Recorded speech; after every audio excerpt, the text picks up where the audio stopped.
grâce à Dieu pour le privilège qu'il nous donne de pouvoir continuer à bénéficier de la lumière de l'Évangile.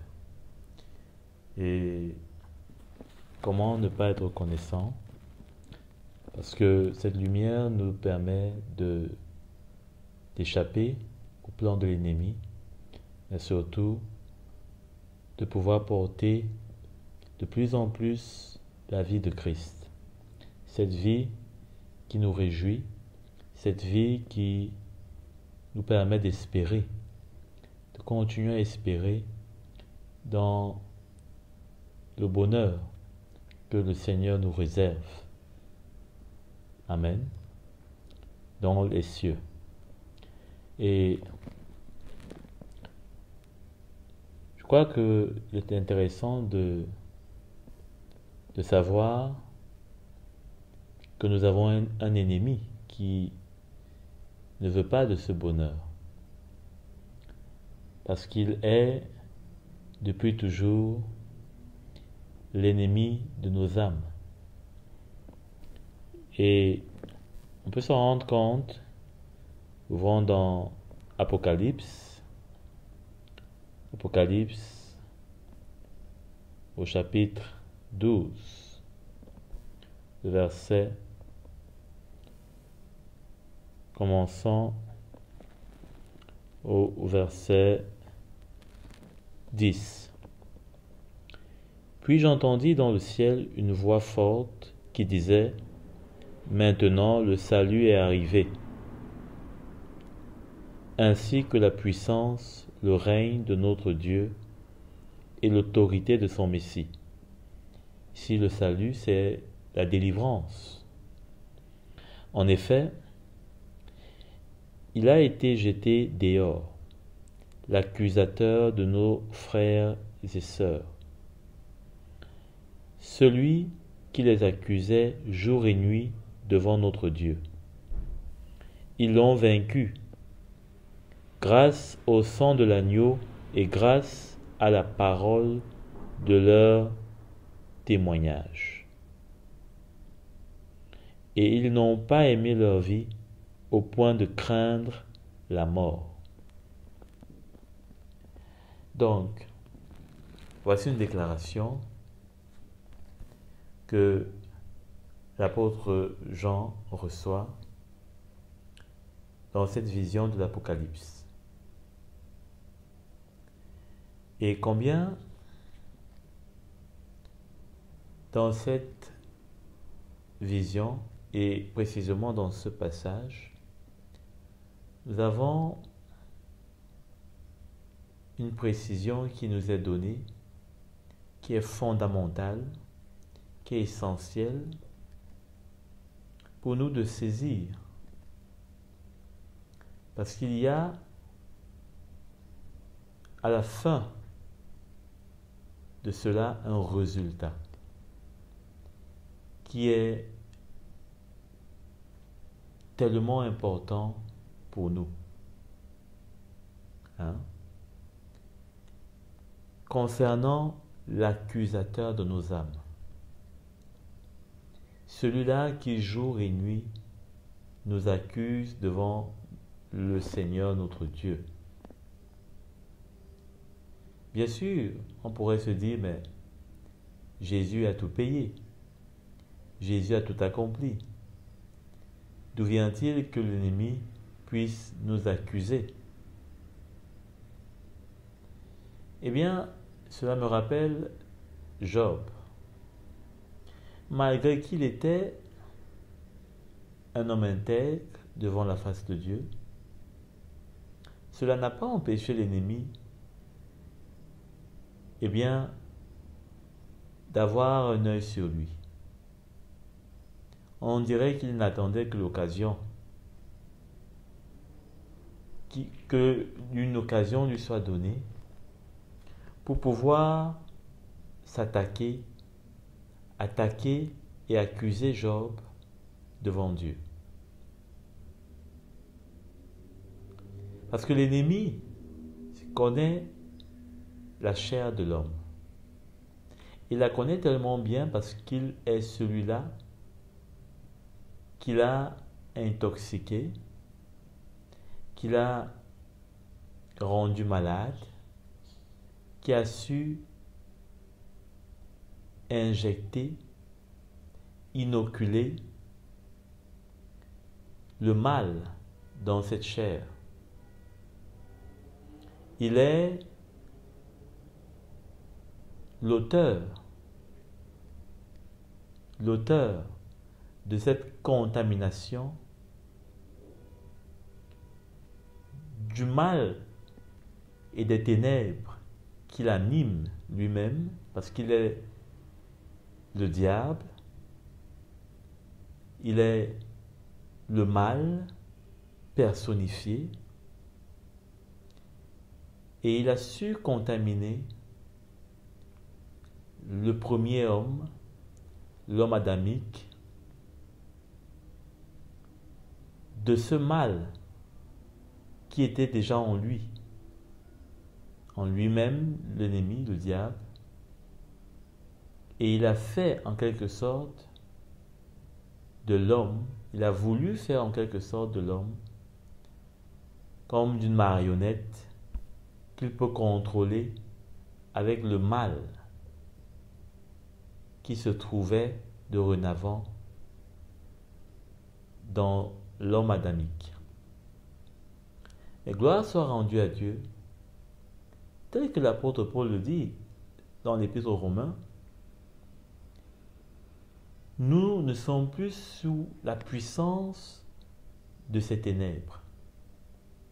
Le sang de Christ nous a arrachés du royaume des ténèbres pour nous transporter dans la lumière. Et dans cette lumière-là, nous subissons maintenant l'influence de l'Esprit de Dieu. Malgré que la nature de la chair, elle n'a pas changé. C'est pourquoi il nous encourage, que ce soit dans l'Épître aux Romains, mais également que ce soit dans les autres épîtres, tels que Galates, de marcher par l'Esprit. Ainsi, nous n'allons pas accomplir les désirs de la chair. Parce que, il faut bien le comprendre, la victoire que Christ a acquise à la croix est spirituelle. Pour également l'acquérir, nous devons être dans une démarche spirituelle. Nous devons être sur un chemin qui est spirituel. C'est pourquoi le même chemin que Christ a suivi pour obtenir cette victoire est le même chemin qu'il nous montre, qu'il nous demande de suivre à travers ce chemin de la croix, cette identification à la croix, dans ses souffrances, dans sa mort et dans sa résurrection, pour avoir part à la puissance de sa résurrection, pour avoir part aux victoires sur la chair et le péché et sur le monde qu'il a acquis à la croix. Cette victoire-là,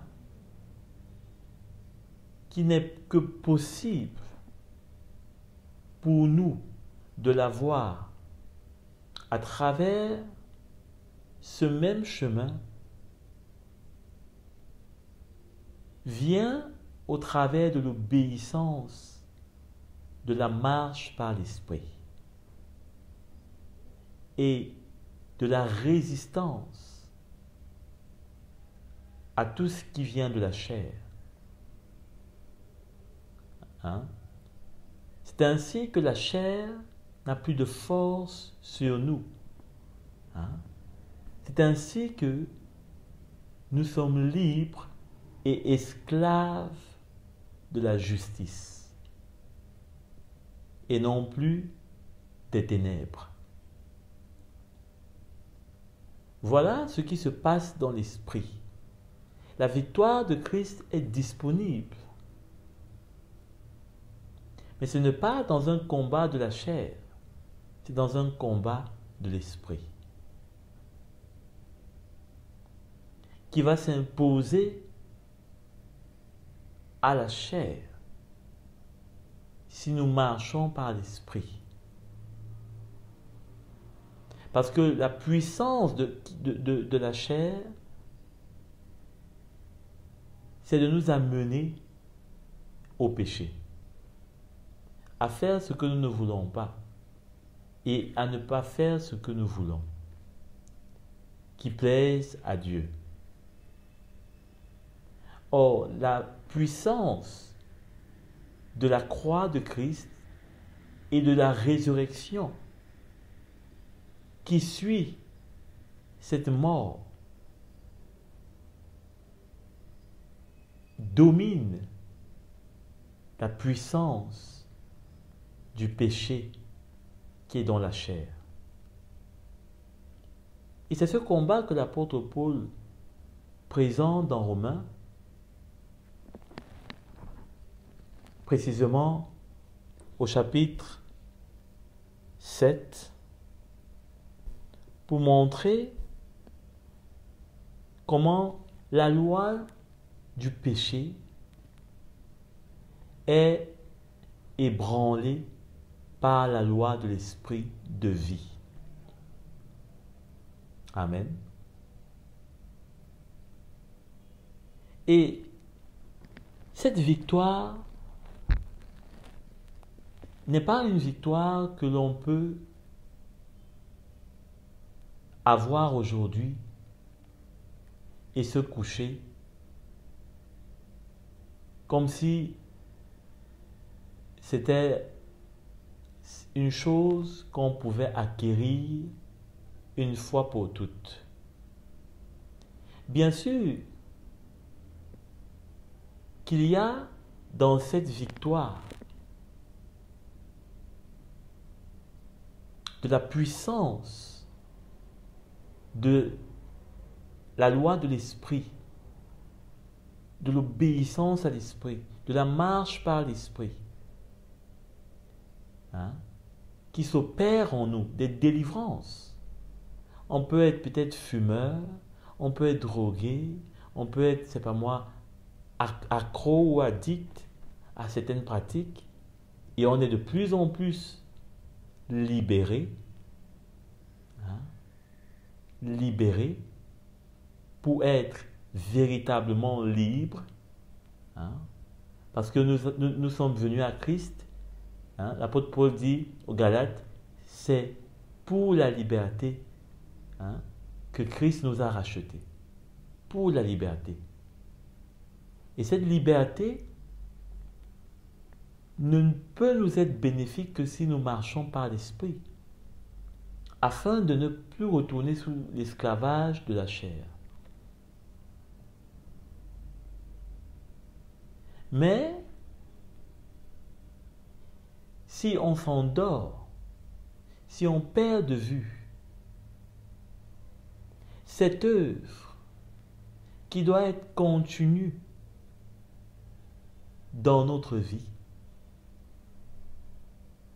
si on s'arrête dans cette identification, il est possible que cette victoire puisse être de moins en moins notre partage. Parce que ce qui est de la chair est de la chair. Ce qui est de l'esprit est de l'esprit. Ce qui est de la chair a tendance à revenir pour nous dominer parce que nous sommes encore dans la chair. Elle a l'impression qu'on lui appartient encore. C'est pourquoi l'apôtre Paul dit que nous ne devons pas être et nous ne sommes pas redevables à la chair. Nous ne lui sommes pas redevables. Elle n'a pas été une bonne maîtresse pour que nous lui soyons loyaux toute notre vie, pour que l'on puisse lui appartenir. Hein? Elle n'a pas acheté nos vies pour qu'on puisse lui obéir comme des esclaves. Hein?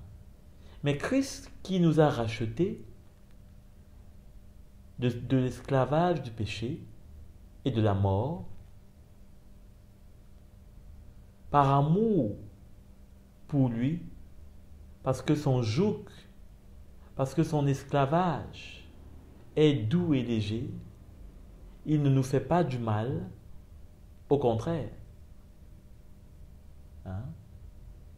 Il a des projets de bonheur pour nous et non de malheur.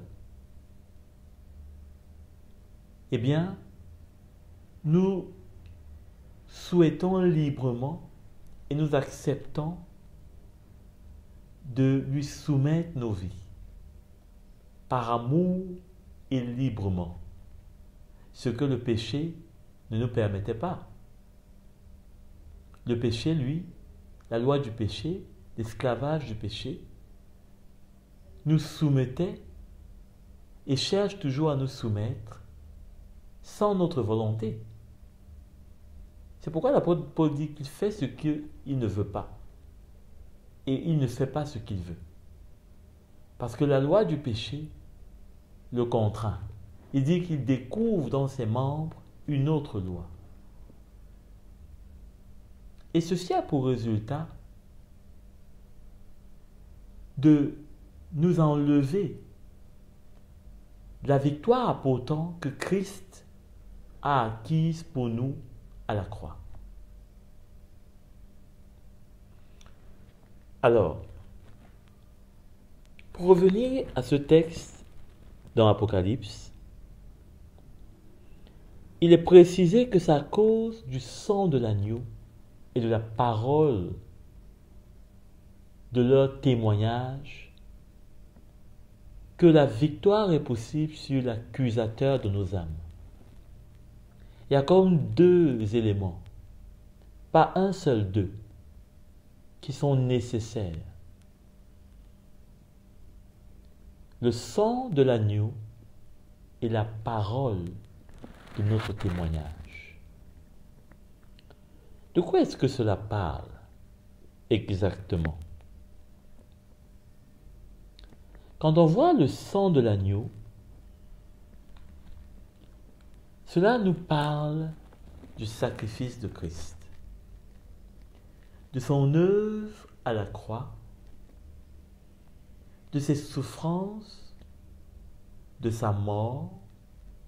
Le sang parle de la mort. Et si on regarde notamment avec l'Ancienne Alliance, c'était une alliance de mort. C'est pourquoi il y avait trop de sacrifices.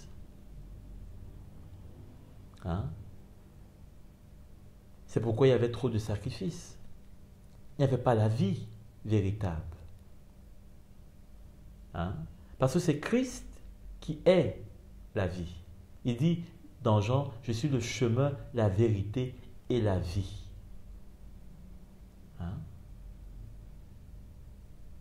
Donc, le sang nous parle de la mort, de la souffrance de Christ à la croix, qui nous donne la vie. C'est pourquoi on échappe aux griffes, aux pièges, aux plans destructeurs de mort, de perdition de nos âmes que l'ennemi forme contre nous. La Bible nous dit que l'ennemi ne vient que pour détruire, pour voler, pour égorger, pour brûler. Alors, quand il est mentionné que c'est à cause du sang de l'agneau que cette victoire est remportée sur l'ennemi, Déjà, cette victoire est prophétisée. Et cela est vrai. Mais encore faut-il que vous, comme moi, puissions être de ceux-là qui vont remporter cette victoire qui est annoncée. Parce que depuis d'ailleurs le jardin d'Éden, il est dit que la tête du serpent serait écrasée par la femme. Et ici, cela parle de l'épouse de Christ, qui est l'Église. Donc, ses frères et ses sœurs, déjà, ça parle de l'Église qui aura la victoire sur l'ennemi de leurs âmes. Aujourd'hui, il est dommage, et c'est un piège de l'ennemi, qui est savamment orchestré pour enlever cette arme à l'Église. Parce qu'il sait que cette arme peut lui faire beaucoup de mal. Ce message de la croix, ce message qui nous appelle, qui nous enseigne, qui nous montre, qui nous peint non seulement Christ, mais également tous ceux qui l'ont servi, tous ces apôtres. Le message qui est au cœur de la nouvelle alliance, qui nous enseigne à renoncer à nous-mêmes,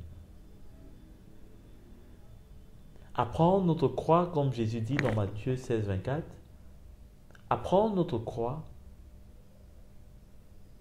et à le suivre. Ce message, dans sa révélation, eh bien,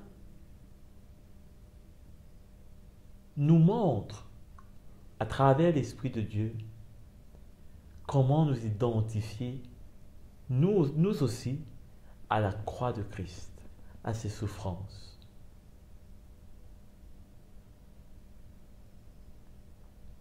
D'abord à ses souffrances, parce qu'il faut se renier nous-mêmes. Il faut se renier nous-mêmes. Il faut être prêt à se renier. C'est-à-dire à ne pas se considérer plus que ce que le Seigneur voit ou ne voit pas en nous. Et accepter l'image qu'il a de nous. Il est très facile qu'on ait une bonne image de nous-mêmes. Mais il est très difficile d'accepter une autre image de nous qui ne nous fait pas plaisir. Il y a des choses dans nos vies qui ne sont pas bonnes, qui ne sont pas de nature à glorifier le Seigneur. Il faut accepter de se régner, c'est-à-dire de permettre au Seigneur de faire son œuvre.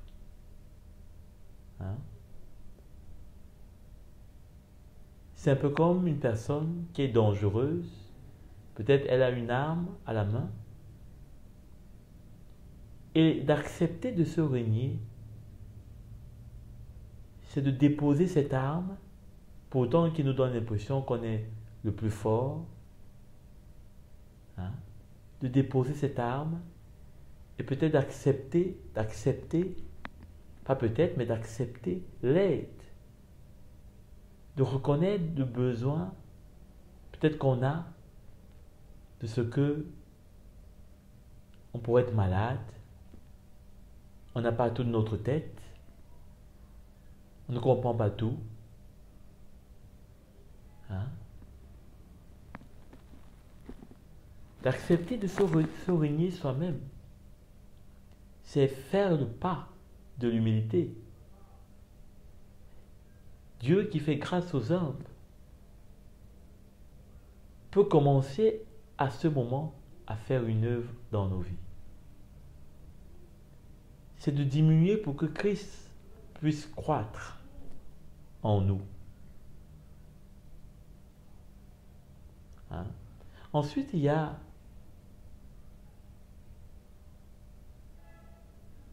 prendre sa croix. Cela part d'accepter les souffrances,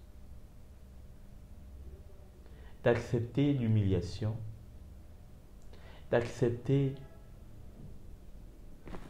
l'incompréhension, d'accepter l'injustice, tout ce qui peut nous faire mal, tout ce qui peut nous donner un sentiment d'amertume vis-à-vis, je ne sais pas moi, de quelqu'un.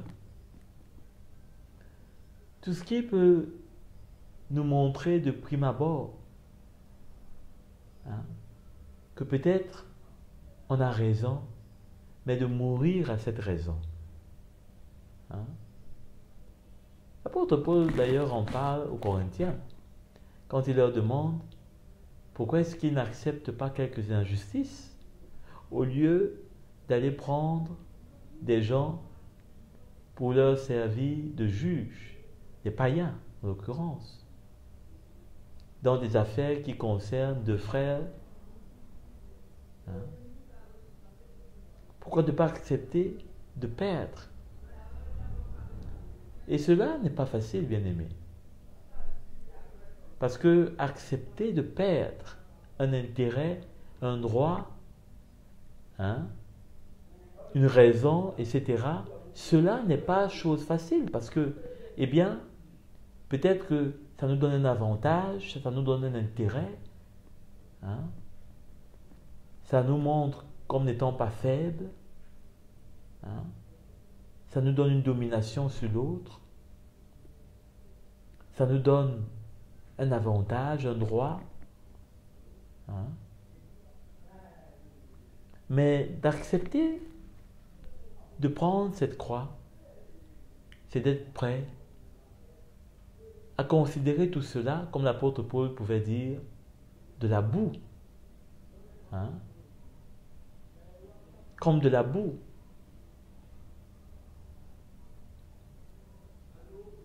Et cela n'est pas une chose facile, une fois de plus. Cela n'est pas une chose facile. Surtout quand peut-être on a grandi avec un état d'esprit. Quand on a peut-être eu toujours l'habitude d'être celui qui ne se reproche pas, etc. Mais il ne faut pas oublier que derrière tout cela, l'objectif est de permettre à ce que l'accusateur de nos âmes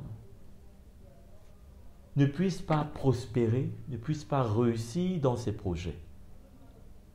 Parce que lui, il connaît comment faire pour réussir dans ses projets contre nous. D'abord, il nourrit notre chair d'orgueil, de pensées qui ne nous permettent pas de nous humilier. Il nous élève comme il a élevé Christ au-dessus des royaumes dans le désert quand il le tentait. Il lui faisait voir des choses. Aujourd'hui, c'est dans notre esprit qu'on voit ces choses, dans nos pensées.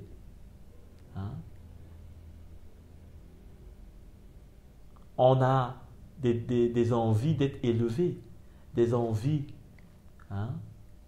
de piétiner d'autres et de s'élever au-dessus d'eux. C'est lui qui est là pour souffler cela dans notre chair corrompue.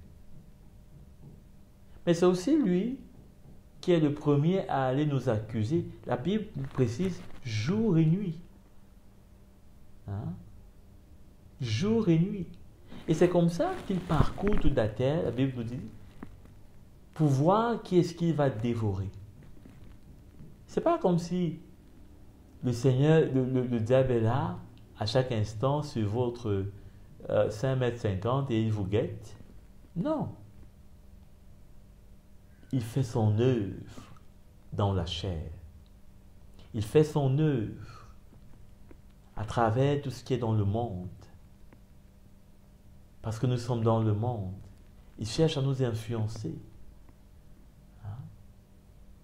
À nous faire tomber dans des choses. Mais il est aussi le premier à aller nous accuser devant le Seigneur. Ne vois-tu pas ton fils qui est tombé? Ne vois-tu pas? Bien sûr, la parole de Dieu nous dit, l'apôtre Paul en parle, il dit que Christ est le médiateur de la nouvelle alliance. Il nous dit comment est-ce qu'il intercède pour nous. Il intercède pour nous. L'auteur de l'Épître aux Hébreux nous encourage à aller devant le Seigneur, qui prendra compassion de nos faiblesses, parce qu'il a souffert, il connaît de quoi est-ce qu'on est fait, de quoi est-ce qu'on peut être tenté. Et il nous rassure qu'il va compatir à nos faiblesses. Bien sûr que le Seigneur, jusque dans le temps où il reviendra prendre l'Église, il présente son sang au Père. Son sang est toujours devant le Père. Non seulement pour ceux qui seront convertis, afin que ce sang, qui n'a pas perdu de son efficacité, puisse toujours faire avec la même efficacité cette œuvre de rédemption des âmes qui se convertissent à lui, mais également pour ceux qui sont tentés, bousculés par l'ennemi. Et malgré cela, l'ennemi n'a pas peur de nous accuser jour et nuit. Il n'a pas peur. Il n'a pas peur de chercher à nous présenter devant Dieu comme n'étant pas dignes, comme n'étant pas dignes d'être ses enfants, ses élus. C'est une réalité. Le cas de Job le montre bien. Bien sûr que avant que Jésus ne vienne mourir à la croix, Job était déjà en train de passer par son mauvais quart d'heure. Mais toutefois, la Bible nous montre le témoignage que Job avait auprès de Dieu. Il était un homme intègre et donc un juste devant la face de Dieu, en quelque sorte. Bien que n'étant pas encore justifié, mais le témoignage que Dieu rendait de lui, ce n'était pas un homme qui disait cela de la part de Job, ce n'était pas Job lui-même qui disait cela pour lui-même, mais c'était Dieu lui-même qui rendait ce témoignage de Job. Quoi de plus demander? Quoi de plus demander? Si c'est Dieu lui-même, la Bible nous dit que si, on se rappelle avec hein, l'épisode de l'apôtre Pierre. Hein. Quand Dieu lui montre cette vision, il lui dit, si je déclare une chose sainte, elle l'est. Hein. Parce que Pierre se basait sur la loi pour distinguer ce qui était impur et pur. Et Dieu lui dit, c'est moi qui déclare une chose pure et elle est pure. C'est moi qui en déclare une autre impure et elle est impure. Hein? Qui peut voir mieux dans la justice que Dieu, lui dont le trône est fondé sur l'équité et la justice. Hein? Donc, le diable fait cette œuvre jour et nuit. C'est de nous accuser. Lorsqu'on n'est pas en train de s'identifier au sang de Christ, qui nous couvre, qui nous justifie devant Dieu, hein, de tout péché. L'apôtre Jean le dit bien dans sa première épître, au premier chapitre, lorsqu'il parle de cette communion. Il dit que si nous sommes dans les ténèbres, nous ne sommes pas en communion avec Dieu, nous le faisons menteur. En Dieu, il n'y a point de ténèbres. Mais si nous confessons nos péchés, il est fidèle et juste pour nous les pardonner. Hein? Donc cela montre une œuvre de justification qui demeure tant qu'on s'identifie avec le sang de l'agneau. Hein? Le sang de l'agneau. Et donc, cette identification demande une obéissance. Jésus lui-même a souffert jusqu'à la mort de la croix. Et on va le voir. D'ailleurs, on peut le lire. Hein? Lorsque, eh bien, au verset il est écrit, Apocalypse, donc, chapitre 12, verset 11. Il est écrit, ils l'ont vaincu grâce au sang de l'agneau et grâce à la parole de leur témoignage. Et ils n'ont pas aimé leur vie au point de craindre la mort. Comme Jésus. Hein? Il n'a pas voulu garder sa vie. Il a donné de lui-même. Mais il a donné pas seulement jusqu'à un point et peut-être la reprendre. Non, il a donné jusqu'à la mort. Il n'a pas eu peur d'arriver jusqu'à la mort. Il a prié avec cette coupe qui était si amère, une coupe remplie du jugement de Dieu, de nos transgressions, de nos péchés, qu'il devait boire, hein, et qui devait le séparer de la gloire de son Père. Hein, parce que dans la gloire de son Père, il ne pouvait pas avoir de communion avec Christ par rapport au péché, au jugement de nos péchés qui étaient en train de tomber sur lui à la croix. Hein? Mais il a fallu ça pour que nous puissions avoir la vie. La Bible nous dit qu'il a été fait malédiction pour nous. Hein? Et cela jusqu'à la mort. C'est pourquoi Jésus dit que celui qui va garder sa vie la perdra. Parce qu'avec le sang de l'agneau, nous sommes censés ne pas chercher à garder nos vies, mais à laisser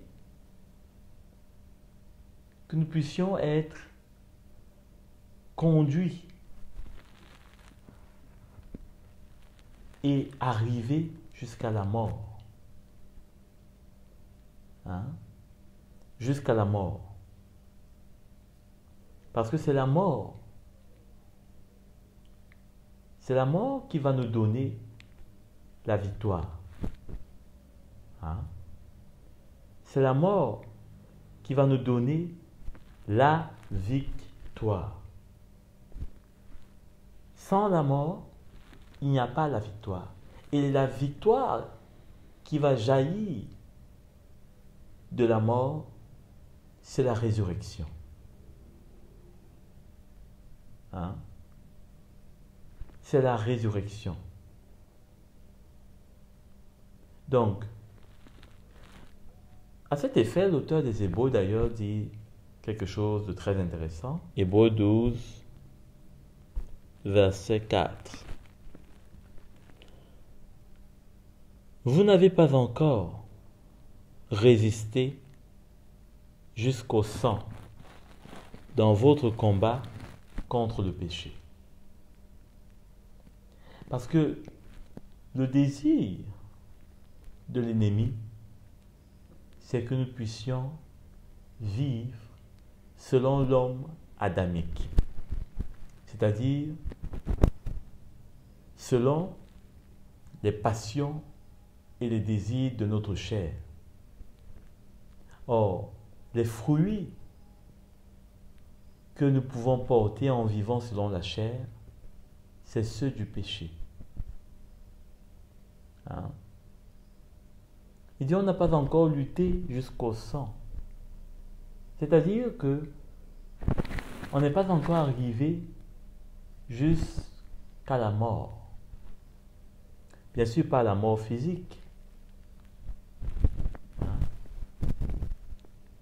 Mais à la mort spirituelle, de laquelle va jaillir la résurrection. Hein? La vie de résurrection, pas la glorification. Cela, c'est l'œuvre de Christ lui-même, le dernier jour, quand il va nous changer en un clin d'œil. Hein? Mais la vie de résurrection, c'est l'œuvre qu'il met en nous, après être passé par la mort. Hein? La mort de la croix. Hein? Et cette vie de résurrection, c'est elle qui nous donne la victoire qui est en Christ sur l'ennemi de nos âmes. Allons voir le second élément de cette victoire. La parole de notre témoignage. Hein? De quoi est-ce qu'il s'agit? Allons dans Exode, au chapitre 40, verset 20. Il est écrit: il prit le témoignage et le plaça dans l'arche. Il mit les barres à l'arche et posa le propitiatoire sur l'arche. Puis il apporta l'arche dans le tabernacle, mit le voile de séparation et cacha ainsi l'arche du témoignage, comme l'Éternel le lui avait ordonné. Hein? Donc, ce témoignage qui est mis dans l'arche symbolise les tablettes, hein, les lois, notamment des 10 commandements que Moïse avait reçus. Autrement dit, la loi. Ici, dans ce texte, il s'agit donc de cette loi que Moïse avait mis dans l'arche. Et combien aujourd'hui nous aussi, nous sommes devenus le temple de Dieu, hein, ou dans lequel sa présence, par son esprit, hein, ce que symbolisait l'arche, présence de Dieu, et il a mis en nous quelque chose dont il a promis. Hein, il a promis de faire. Il a promis de faire depuis déjà le livre de Jérémie. On va ouvrir dans Jérémie 31 au verset 33. Il dit: mais voici l'alliance que je ferai avec la maison d'Israël. Après ces jours-là, dit l'Éternel, je mettrai ma loi au-dedans d'eux. Hein? Comme ce que Moïse a fait ici dans Exode. Je mettrai ma loi au-dedans d'eux, je l'écrirai dans leur cœur, et je serai leur Dieu, et ils seront mon peuple. Cela est également rapporté dans Hébreux. L'auteur des Hébreux rapporte cette parole. Hein? Il rapporte cette parole dans Hébreux 8, le verset 9. Elle ne sera pas comme l'alliance que j'ai conclue avec leurs ancêtres le jour où je les ai pris par la main pour les faire sortir d'Égypte. Comme ils n'ont pas persévéré dans mon alliance, moi non plus je ne serai plus soucieux d'eux, dit l'Éternel. Mais voici l'alliance que je ferai avec la communauté d'Israël après ces jours-là, dit le Seigneur. Je mettrai mes lois dans leur esprit, je les écrirai dans leur cœur, je serai leur Dieu et ils seront mon peuple. Hein? Ça parle donc de cette nouvelle alliance dans laquelle nous sommes depuis le sacrifice de Christ et de cette œuvre que le Seigneur a fait en nous, à savoir mettre sa parole. Hein? Mettre sa parole en nous. C'est pourquoi nous ne marchons plus selon la loi de Moïse, étant dans la nouvelle alliance. L'apôtre Paul au chapitre 5 de Galates parle bien de cela. Celui qui est en Christ, hein, n'a pas besoin de marcher selon la loi de Moïse. Cela ne lui sert de rien. Hein?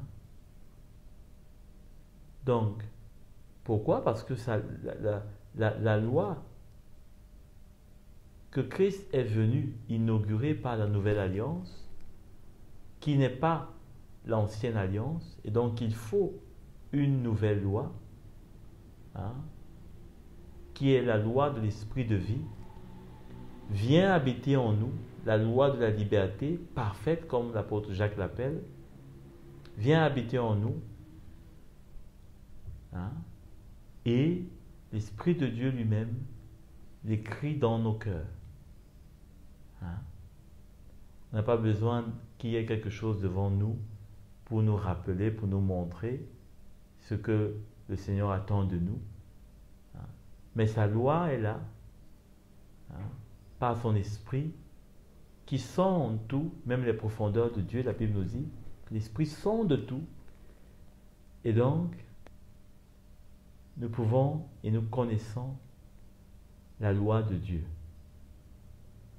Parce qu'elle est écrite dans nos cœurs chaque jour, chaque seconde. Nous l'avons, nous la connaissons, si on est attentif, si on est sensible. Hein? Donc, pourquoi il est dit la parole de leur témoignage? Hein? Parce que ce témoignage est en nous. Hein? Elle est en nous. Et cette parole fait une œuvre en nous. Elle nous amène notamment à persévérer. Hein? À persévérer. Celui qui aura persévéré jusqu'à la fin, hein, recevra, hein, le prix. Hein? Celui qui aura persévéré jusqu'à la fin. Hein? Ça parle de la victoire. Parce qu'on peut commencer et ne pas finir. La victoire n'est pas forcément acquise. Mais pour celui qui termine avec persévérance, il peut être sûr. Hein? La parole du témoignage qui est en nous fait son œuvre non seulement à travers la persévérance, mais aussi l'amour. Hein? L'amour. C'est à travers cette parole que nous savons faire du bien, que nous savons prendre soin les uns des autres, d'aimer notre prochain. Hein? Et en cela, la loi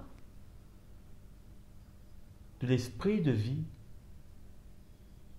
eh bien, nous montre, nous juge, hein, nous reprend, nous encourage, pour que nous puissions être formés à l'image de Christ, puisque nous allons avoir à l'intérieur de nous ses sentiments. Hein? Nous allons porter à l'intérieur de nous sa vie, son cœur, et donc nous serons transformés à son image. Hein?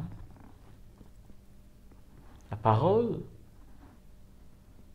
hein, de notre témoignage, hein, va nous amener à devenir de plus en plus comme lui.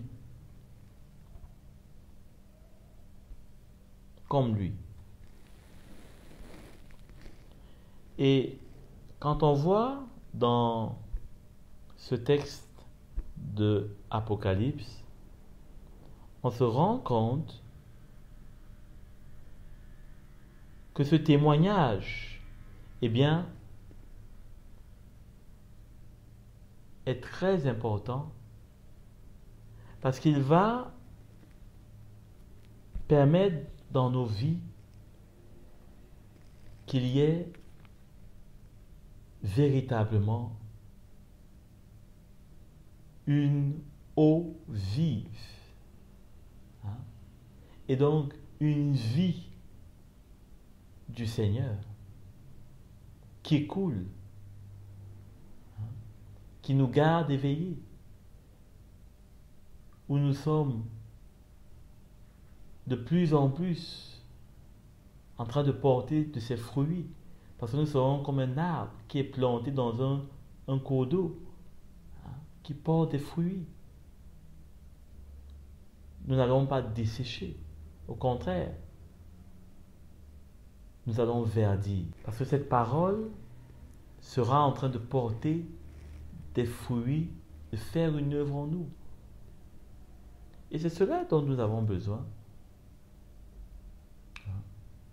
pour vaincre l'ennemi de nos âmes.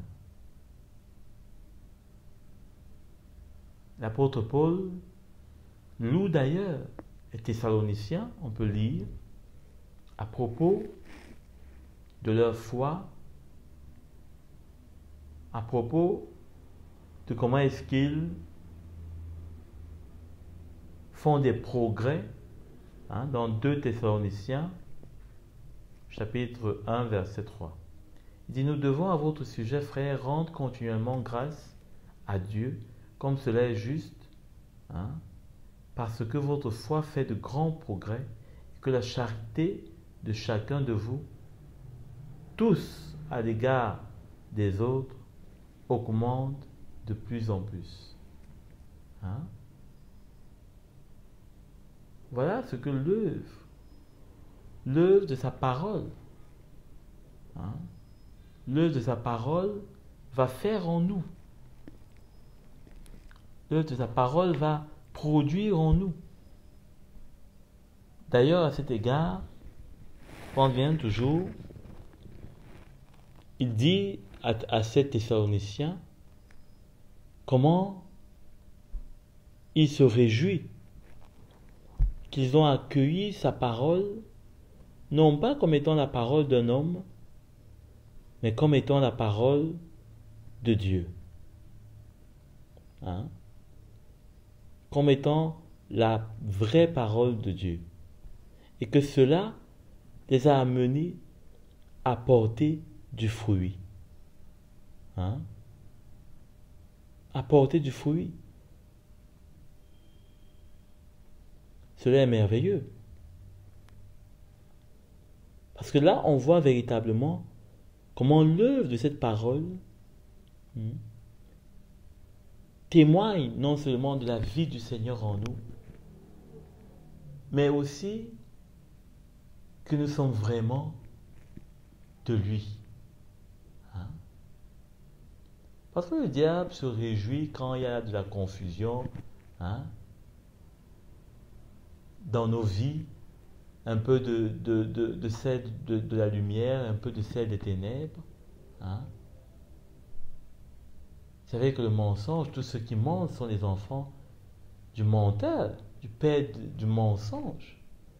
Et donc si dans nos vies il y a du mensonge, par exemple, il nous accuse que nous sommes ses enfants et que on ne veut pas accepter. Et pourtant, Christ a versé son sang pour nous. Nous avons déjà cru en lui. Donc, il y a vraiment une accusation. Parce qu'il y a quelque chose qui n'est pas clair. Et il profite. Et si nous mettons nos vies à la lumière, et que nous nous laissons transformer par cette parole, dont Jésus dit que ces paroles sont esprit et vie, nous allons véritablement vaincre non seulement toutes ces accusations, mais lui-même n'aura pas de place dans nos vies, n'aura pas où s'accrocher à nos vies.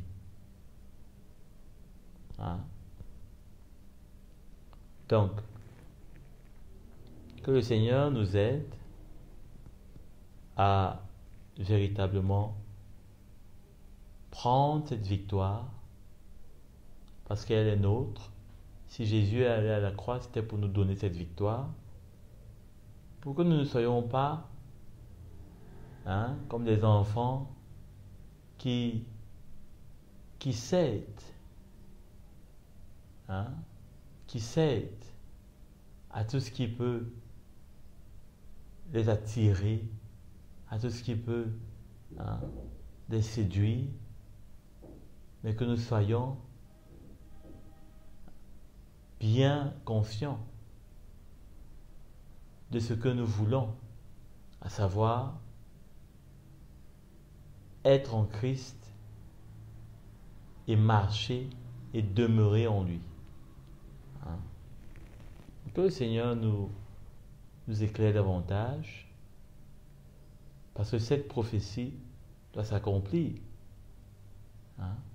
Et il aimerait que tous ses enfants, formant l'Église,